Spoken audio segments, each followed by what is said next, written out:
今確認の目にわかるか旅を先来たら楽ななぬなくるるりやぬるぬてて先にわかんなくなくだ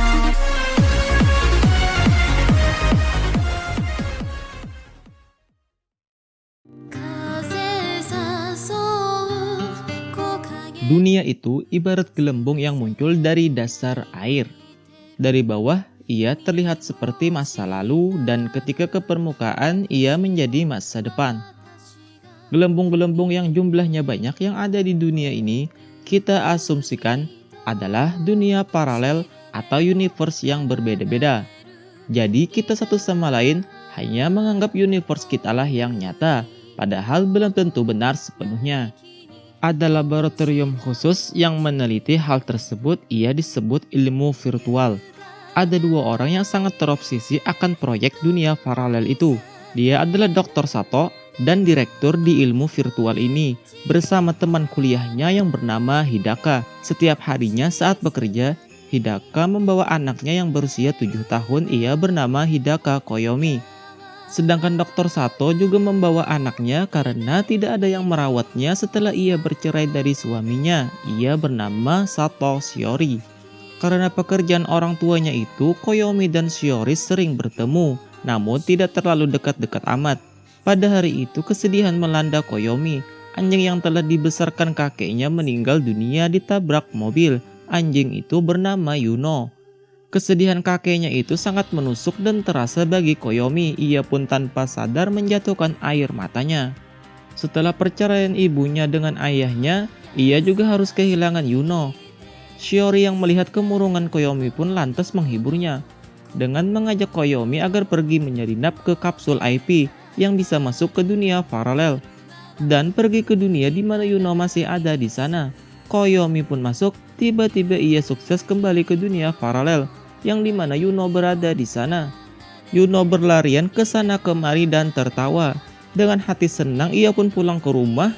Namun terkejutnya ia setelah mengetahui kakeknya telah meninggal. Alih-alih Yuno yang selamat, malah kakeknya yang meninggal.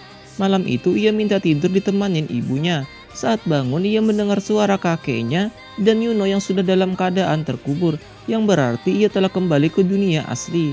Ia lalu menemui Shiori dan Shiori langsung meminta maaf karena sebenarnya Shiori ingin menggunakan kapsul IP itu nanti agar bisa kembali ke dunia di mana ibu dan ayahnya tidak bercerai. Namun ia tidak bisa melakukannya sendirian dan Koyomi adalah hasil percobaan itu. Lalu Koyomi menceritakan pertemuannya dengan Yuno di dunia sana dan sekarang ia menganjurkan gilirannya Shiori ke dunia di mana ayah dan ibunya itu belum bercerai. Shiori agak takut jika ia tidak bisa kembali lagi. Koyomi lalu meyakinkannya, ia pun mau. Pas mau dihidupin, kali ini mereka berdua ketahuan oleh ibunya Shiori.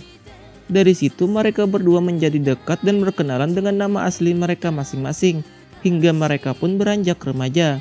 Koyomi pada jam 11 siang nanti ada sesuatu yang ingin ayahnya bicarakan. Sampai di sana ternyata Shiori juga disuruh ibunya hadir ke tempat itu. Yang ternyata mereka menginfokan akan pernikahan mereka, yang berarti mereka berdua juga akan menjadi adik kakak. Shiori dan Koyomi dibuat percaya dan tidak percaya, padahal Shiori pernah berpikiran ingin menikah dengan Koyomi. Mendengar pernyataan Shiori, ternyata Koyomi pun juga memiliki perasaan dengan Shiori. Mereka memiliki rencana ingin kabur bersama, namun tetap saja mereka hanyalah bocah labil yang tidak tahu kerasnya dunia.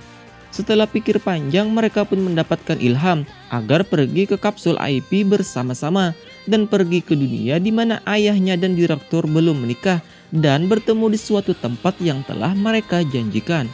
Mereka pun gas OTW dengan penuh semangat karena beginilah namanya cinta, bro. Mereka pun sampai dan berhasil memasuki dunia paralel yang mereka inginkan. Koyomi muncul di rumahnya dengan keluarga yang lengkap dan ia segera menuju ke tempat Shiori berada. Tidak seperti Koyomi, checkpointnya Shiori malah muncul saat nyeberang jalan. Dan untung aja nggak ketabrak. Dari kejauhan ia melihat ibu dan ayahnya. Ia pun menghampiri. Malah beneran ketabrak. Dan tiba-tiba Koyomi kembali ke dunia asal dengan keadaan Shiori yang tak kunjung sadar. Yang ternyata tubuh aslinya mengalami koma. Ayah So menyayangkan tindakan Koyomi yang ingin kawin lari.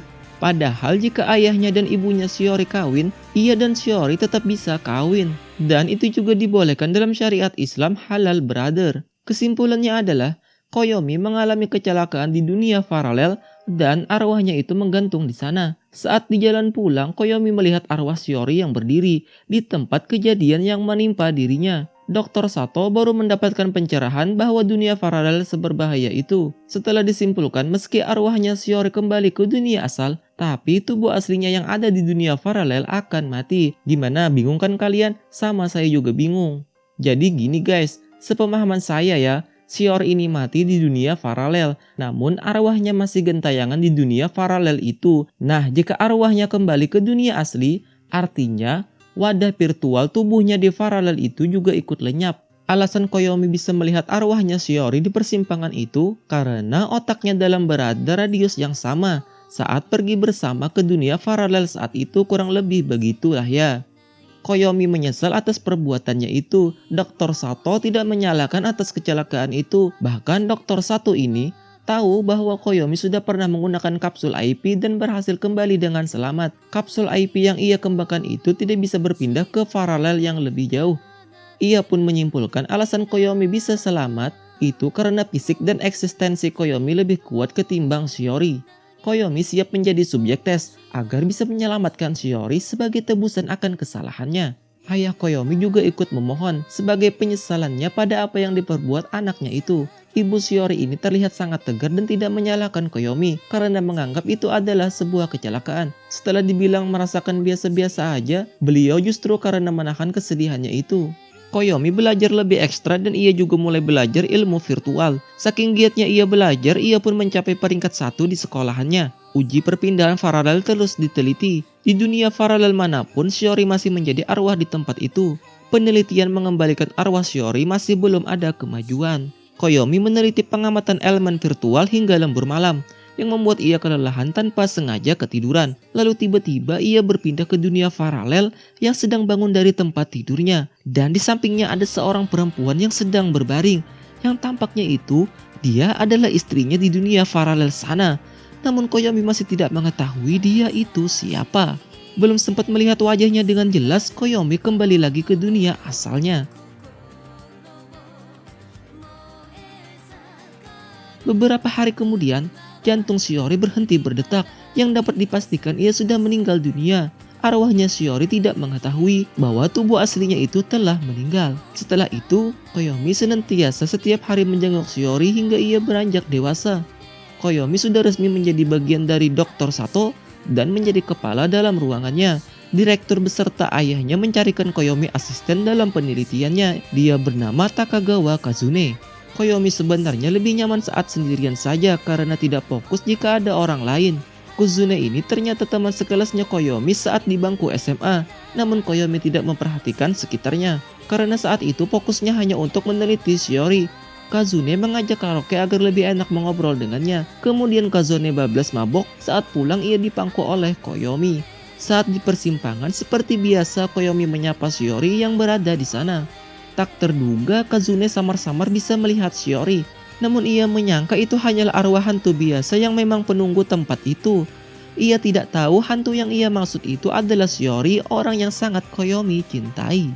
Setelah itu Koyomi lalu menceritakan alasan ia masuk ke institut untuk menyelamatkan Shiori. Dan ia ingin membuat penyebab kecelakaan itu menjadi tidak ada. Kazune mendukung ambisinya Koyomi. Setiap harinya seperti biasa Koyomi menjenguk Shiori. Lama-kelamaan Shiori menjadi prihatin karena merasa bersalah jika Koyomi hanya menghabiskan seluruh waktunya hanya untuk dirinya. 10 tahun pun berlalu, Koyomi sudah menjadi kepala dan Kazune telah menjadi wakil kepala laboratorium ketiga. Dengan waktu yang sangat panjang, misteri tentang Koyomi dan Shiori pun sudah mulai terungkap. Untuk menyelamatkannya, Koyomi akan melakukan perpindahan waktu ke tempat di mana Shiori dan Koyomi tidak bertemu, yang membuat ingatan dan nyawanya Shiori ikut menghilang. Pada akhirnya Shiori dan Koyomi tetap tidak akan bisa saling bertemu. Namun hal baiknya adalah Shiori bisa hidup damai di dunia lain tanpa ngesetak di tempat itu karena ikatannya bersama Koyomi. Namun proyek itu tidak bisa ia lakukan sekarang karena membutuhkan riset yang sangat panjang. Koyomi berpindah dunia paralel. Ia kembali ke dunia di mana kakeknya meninggal.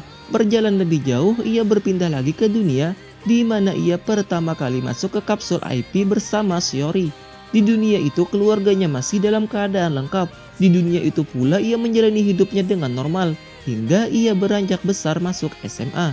Lalu bertemu Kazune dan lebih akrab daripada dunianya yang sebelumnya. Garis takdir mereka juga tetap sama, bekerja di Institut Dr. Sato untuk meneliti Shiori. Dari kedekatan mereka itu mereka pun menikah, mempunyai anak dan menua bersama. Hingga orang tua dan ibu tirinya juga sudah meninggal. Dan terjawab sudah, mimpinya Koyomi saat itu ternyata adalah Kazune. Kemudian terhitung sisa umur Koyomi tersisa 1 bulan lagi. Dan proyek dunia di mana Koyomi takkan pernah bertemu dengan Shiori pun akan dijalankan. Kazune ikhlas dengan keputusan Koyomi. Walau sudah kakek-kakek dan beristri, kesetiaan Koyomi pada Shiori patut diacungkan jempol. Koyomi menemui Shiori dan membuat janji. Di dunia saat mereka berdua dilahirkan kembali pada tanggal 17 Agustus nanti, 1 bulan dari sekarang, mereka bertemu di persimpangan jalan pukul jam 10 pagi waktu Jepang.